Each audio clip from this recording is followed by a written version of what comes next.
आज का हमारा टॉपिक है बाल गंगाधर तिलक और गोखले की तुलना। तिलक और गोखले क्रमशः भारतीय राष्ट्रवाद की उग्रवादी और उदारवादी प्रवृत्तियों के तेजस्वी प्रतिनिधि थे। दोनों अपनी अपनी रीति से देश सेवा के प्रति पूर्णतः समर्पित रहे। तिलक और गोखले की पारिवारिक पृष्ठभूमि, सार्वजनिक जीवन में प्रवेश की परिस्थितियां तथा संस्थाओं से संबंध एक जैसी थी। यद्यपि दोनों के दृष्टिकोण, कार्यक्रम और विचारों में गंभीर भेद था। गोखले के विचारों की प्रेरणा स्रोत पश्चिमी उदारवाद के सिद्धांतों में निहित थे। गोखले पश्चिमी संस्थाओं, जीवन मूल्यों और राजनीतिक दर्शन से अत्यधिक प्रभावित थे और भारतीय राजनीतिक प्रणाली में उन्हीं मूल्यों, संस्थाओं और सिद्धांतों को प्रतिष्ठित किया जाना उचित मानते थे। इसके विपरीत तिलक की प्रेरणा के मुख्य स्रोत प्राचीन भारतीय संस्कृति, दर्शन और आध्यात्मिक आस्थाएं थी। गोखले की राष्ट्रीयता का मम पश्चिमी उदारवाद को अपनाकर भारत की भावी आर्थिक और राजनीतिक प्रगति की आकांक्षाओं में निहित था। इसके विपरीत तिलक का राष्ट्रवाद भारत के गौरवमय अतीत की सुदृढ़ नींव पर भारत के समृद्ध भविष्य का निर्माण करने के संकल्प में अभिव्यक्त होता था। ब्रिटिश शासन के प्रति भी तिलक और गोखले का दृष्टिकोण बिल्कुल भिन्न था।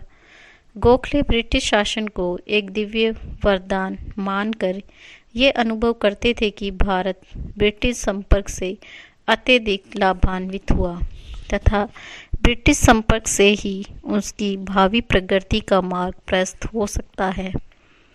ब्रिटिश जाति की न्यायप्रियता में भी गोखले की गहरी आस्था थी। इसके विपरीत तिलक का स्पष्ट मत था कि ब्रिटिश संपर्क के कारण भारतीय जनता का मानसिक, सांस्कृतिक, आर्थिक और राजनीतिक अर्थपतन हुआ। उनकी मान्यता थी कि भारतीय जनता के स्वाभिमान को सुनिश्चित करने के लिए ब्रिटिश संपर्क से उत्पन्न प्रभावों को पूर्णतः समाप्त किया जाना आवश्यक है। लक्ष्य की दृष्टि से भी तिलक और गोखले के दृष्टिकोण के मध्य भेद स्पष्ट थे। गोखले सुधारवादी थे और वे क्रमिक सुधार के माध्यम से भारत के शासन और प्रशासन में जनता की भागीदारी को सैन्य उस बिंदु तक पहुंचाना चाहते थे कि भारत ब्रिटिश साम्राज्य के अधीन एक ऐसे अधिराज्य का रूप प्राप्त कर ले जहां शासन भारत की जनता द्वारा ही चलाया जाए। इसके विपरीत तिलक का लक्ष्य भारतीय जनता के लिए पूर्ण स्वराज्य की प्राप्ति था। स्वराज्य से तिलक का आश्रय भारत की पूर्ण स्वतंत्रता से था। यह सत्य है कि तिलक ने अपने विचारों को यथार्थवादी दृष्टि से रूपांतरित कर लिया और 1915 के पश्चात उन्होंने ब्रिटिश साम्राज्य के अंतर्गत स्वशासन को भारत के स्वराज्य के रूप में स्वीकार कर लिया। किंतु दूरगामी लक्ष्य की दृष्टि से वे भारत की पूर्ण स्वतंत्रता की मांग के निरंतर पक्षधर बने रहे।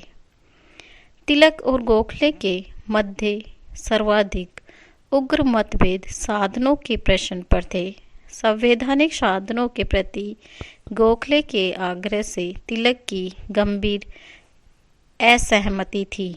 गोखले द्वारा अपनाए जाने वाले संवैधानिक साधन, अनुनय, आग्रह और सकारात्मक आलोचना को तिलक निष्क्रिय और निष्प्रभावी साधन मानते थे।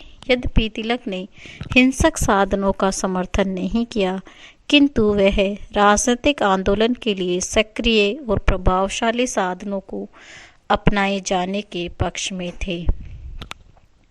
उन्होंने राजनीतिक आंदोलन में निष्क्रिय प्रतिरोध, स्वदेशी बहिष्कार व राष्ट्रीय शिक्षा जैसे साधनों को अपनाने पर बल दिया।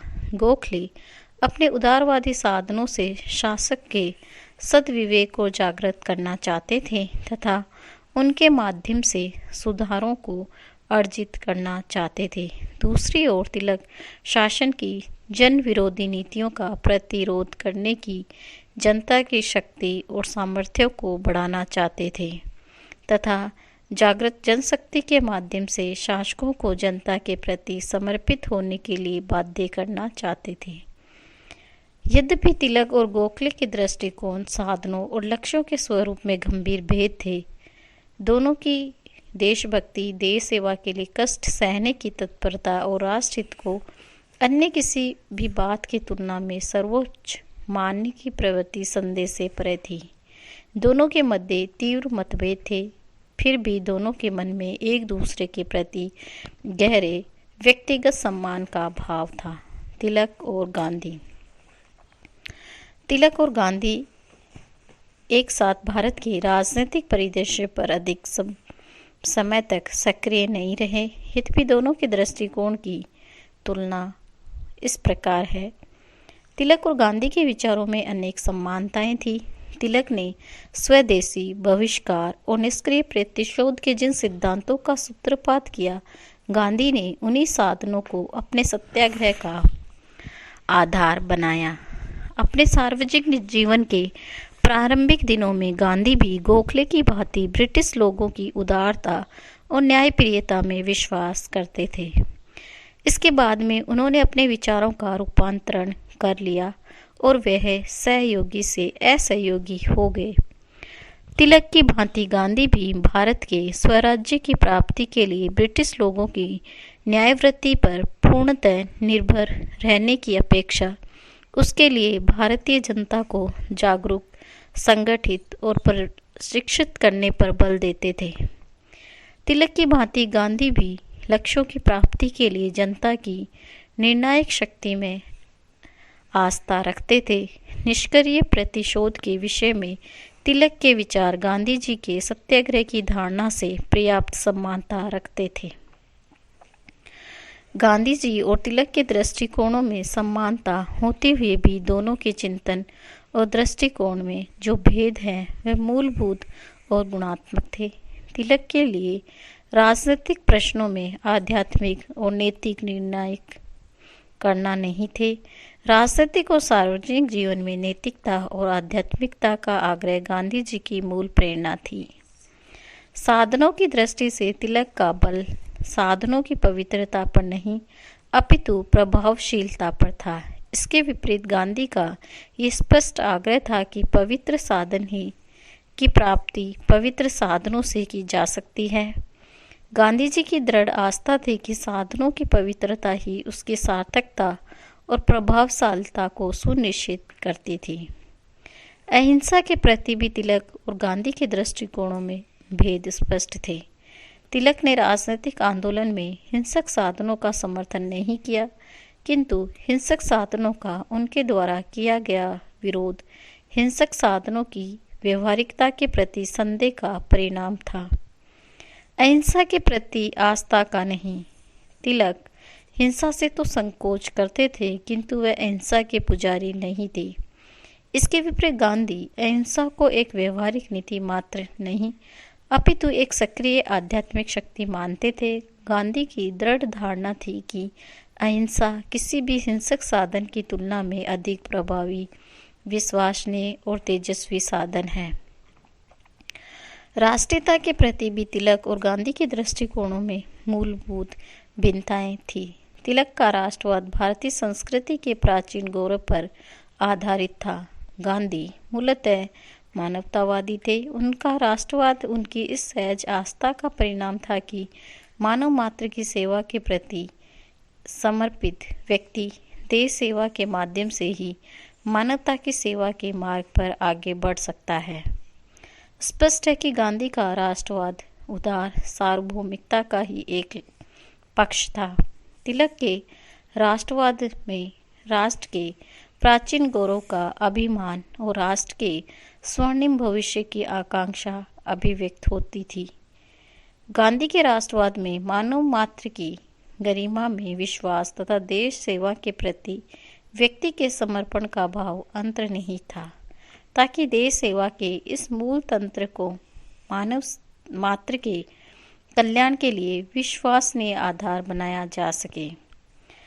भारतीय संस्कृति और जीवन मूल्यों में तिलक और गांधी दोनों की गहरी आस्था थी, किंतु तिलक का आग्रह जहां भारतीय संस्कृति के गौरव को प्रतिष्ठित करने मात्र तक सीमित था, गांधी ने पश्चिमी सभ्यता की उग्र और कठोर आलोचना की। वस्तुतः तिलक ने भारतीयों में अपनी संस्कृति के प्रति अनुराग को उत्पन्न करने और उसके आधार पर राष्ट्रीय भावनाओं का संचार करने का प्रयत्न किया।